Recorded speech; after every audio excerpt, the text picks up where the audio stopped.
Police શું કે તમે એકવાર ફોન કરો દોડતી આવી જશે. વાણીમાં આગ્રહ નહીં. તમને ખબર છે જ્યારે ડિવોર્સ થાય ને એના પહેલાની જે વસ્તુઓ બને છે લગભગ તમે પતિ પત્નીના ઝઘડા થાય એ ઝઘડા જ્યારે એક્સ્ટ્રીમ લેવલ પર જાય અને પત્ની રિસાઈને અથવા ગુસ્સામાં સામાન પેક કરી અને પિયર ભેગી થઈ જાય અને પછી એકાદ મહિના પછી બંને જગ્યાએથી રિયલાઇઝ થતું જ હોય કે આપણાથી ખોટું થયું અને સામેવાળા વ્યક્તિને પણ રિયલાઇઝ થતું હોય કે આપણાથી પણ ખોટું થયું. આવું ઉતાવળું પગલું ભરાય નહીં.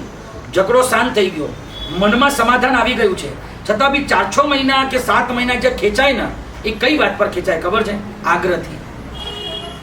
પોલીસ શું કે તમે એકવાર ફોન કરો દોડતી આવી જઈશ. બોલે કે તારું ઘર છે, ફોન નહીં કરું, આવું હોય તો આવી જા, તું તારા જાતે ગઈ છે તો જાતે આવી જા. બસ આટલા ટોપિક ઉપર ચિન્નમની જેમ એ વસ્તુ કેટલી ખેંચાતી ક્યારેક તૂટી જાય અને ક્યારેક તૂટે નહીં. પાછું જો કદાચ સમાધાન થાય પણ ખરું તો બી મન તો શું થઈ જાય? ખાટા થઈ જાય. ચર્ચામાં આગ્રહ ન જોઈએ.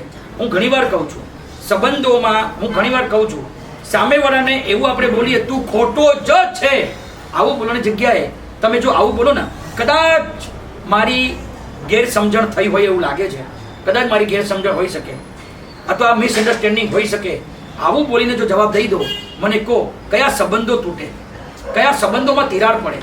તમે એવું કેમ બોલો છો તું ખોટો છે, તે ખોટું કર્યું, તું ખોટું બોલ્યો, તું ખોટું સમજ્યો? આવું બોલવાની જગ્યાએ તમે એવું જ બોલો ને, કદાચ મારી ગેરસમજણ હોઈ શકે, આવું તમે બોલો. કોઈ સંબંધ, હું કહું છું ને 80% સંબંધો આપણા બચી જાય, ક્યાંય તૂટે નહીં, કઈ ખાટા થાય નહીં ને કોઈ જગ્યાએ થાય નહીં. આપણી વાણીમાં આગ્રહ જોઈએ નહીં. તું ખોટો, તું રોંગ, તું બરાબર નથી, તારું બોલવાનું બરાબર નથી, તું આવું છે, તું તેવો છે, આવું બોલો જ નહીં ને તમે. આગ્રહ આવી જાય. તમે સામેવાળાને ખોટો સાબિત કરવાની જગ્યાએ જો એક વસ્તુ તમે સમજો, સામેવાળાને તમે જ્યારે ખોટું બોલો છો ને ત્યારે 3 આંગળા તમારા તરફ પણ આવે છે. સામેવાળા પર કિચડ ઉછાળવા માટે આપણા હાથ પર કિચડમાં નાખવા પડે, તમારા પગ પર કિચડમાં નાખવા પડે. તમે પોતે એમાં કિચડમાં છો ત્યારે તમે બીજા પર કિચડ ઉછાળી શકો.